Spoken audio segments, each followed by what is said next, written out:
ಸ್ನೇಹಿತರೆ, ನಮ್ಮ ಕಡೆ ಬಹಳ ಪ್ರಸಿದ್ಧಿಯಾದಂತಹ ಶೇಂಗಾ ಚಟ್ನಿ ಹೇಗೆ ಮಾಡೋದು ಅಂತ ತೋರಿಸ್ತೀನಿ. ಇದರಲ್ಲಿ ಖಾರ ಪುಡಿನ ನಾವು ಹೇಗೆ ಬೆರೆಸ್ತೀವಿ ಅನ್ನೋದು ಬಹಳ ಮುಖ್ಯ ಆಗುತ್ತೆ. ಮತ್ತು ಚಟ್ನಿ ಕಲರ್ ಹೇಗೆ ಬರುತ್ತೆ ಅನ್ನೋದು ಕೂಡ ನಾನು ನಿಮಗೆ ತೋರಿಸ್ತೀನಿ. ಇವತ್ತು ನಾನು 1 ಕಪ್ ಶೇಂಗಾ ತೊಗೊಂಡಿದ್ದೀನಿ. ಇಲ್ಲಿ ಮೊದಲು ಬಾಣಲಿನ ಗ್ಯಾಸ್ ಆನ್ ಮಾಡಿಬಿಟ್ಟು ಬಾಣಲಿನ ಸ್ವಲ್ಪ ಹೊತ್ತು ಬಿಸಿ ಮಾಡಬೇಕು. ಹೀಗೆ ಕೈಗಿಟ್ಟಾಗ ನಿಮಗೆ ಶಾಖ ಗೊತ್ತಾಗುತ್ತೆ. ಇದು ಬಿಸಿ ಆದಮೇಲೆ ನಾವು ಶೇಂಗಾನ ಹಾಕಿ ಹುರ್ಕೊಳ್ಳೋಣ.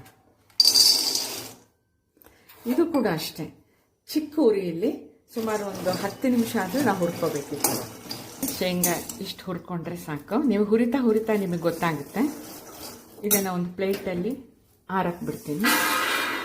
ಅದೇ ಬಾಣಲಿಯಲ್ಲೇ ಇನ್ನು ಬೆಚ್ಚಗಿದೆ ಅದು 2 ಎಸಳು ಕರಿಬೇವು ಹಾಕ್ಕೊಳ್ತೀನಿ. ಆಮೇಲೆ 1 ಟೀ ಸ್ಪೂನ್ ಜೀರಿಗೆ, ಒಂದು ದೊಡ್ಡ ಬೆಳ್ಳುಳ್ಳಿ ಗಡ್ಡೆ ಇರುತ್ತಲ್ಲ ಅದನ್ನು ಬಿಡಿಸಿಟ್ಕೊಂಡಿದ್ದೀನಿ. ಈ ಮೂರನ್ನು ಚಿಕ್ಕ ಉರಿಯಲ್ಲಿ ಒಂದು 2 ನಿಮಿಷ ಈ ಥರ ಹುರಿದು ಆಫ್ ಮಾಡಿಬಿಡೋಣ. ಕರಿಬೇವು ಎಲೆಯಲ್ಲಿ ನೀರಿನ ಪಸೆ ಇರಬಾರ್ದು. ಚೆನ್ನಾಗಿ ತೊಳೆದು ಒರೆಸಿ ಹಾಕಿದೆ ನಾನು. ಸಾಕು, ಸ್ವಲ್ಪ ಬೆಚ್ಚಗಾದರೆ ಸಾಕು ನೋಡಿ. ಇಷ್ಟ ಆದರೆ ಸಾಕು. ತಕೊಳ್ಳೋಣ ಇದನ್ನು. ಅವಾಗಲೇ ನಾನು ಶೇಂಗಾ ಹುರ್ಕೊಂಡಿದ್ನಲ್ಲ, ಆ ಸಿಪ್ಪೆ ತೆಗೆದಿಟ್ಕೊಂಡಿದ್ದೀನಿ.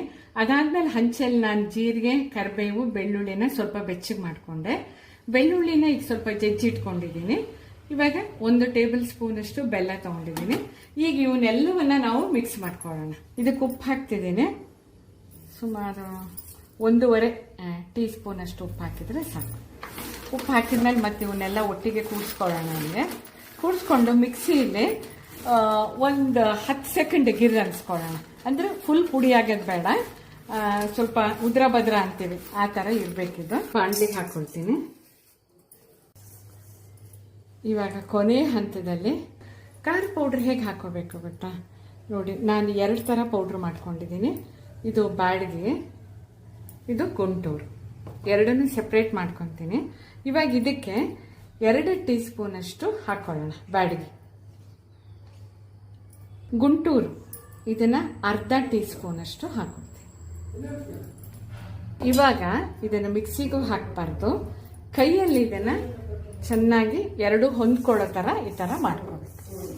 ಸ್ನೇಹಿತರೆ, ಈ ಥರ ಖಾರದ ಪುಡಿ ಮತ್ತು ಶೇಂಗಾ 2 ಹೊಂದ್ಕೊಳ್ಳೋ ಥರ ಕೈಯಿಂದ ಮಾಡ್ಕೋಬೇಕು. ಈ ಥರ ಸ್ವಲ್ಪ ಒಂದು 5 ನಿಮಿಷ ಒಂಚೂರು ಕಷ್ಟ ಅನಿಸುತ್ತೆ, ಬಟ್ ಈ ಥರ ಮಾಡಿಬಿಟ್ರೆ ನೋಡಿದ್ರ ಒಂದು ಸುಲಭವಾಗಿ ರುಚಿಕಟ್ಟಾಗಿ ಎಷ್ಟೊಂದು ಕಲರ್ಫುಲ್ ಆಗಿದೆ ನೋಡಿ. ಈ ಥರ ಶೇಂಗಾ ಚಟ್ನಿ ನೀವು ಮಾಡ್ಕೊಂಡು ತಿನ್ನಿ.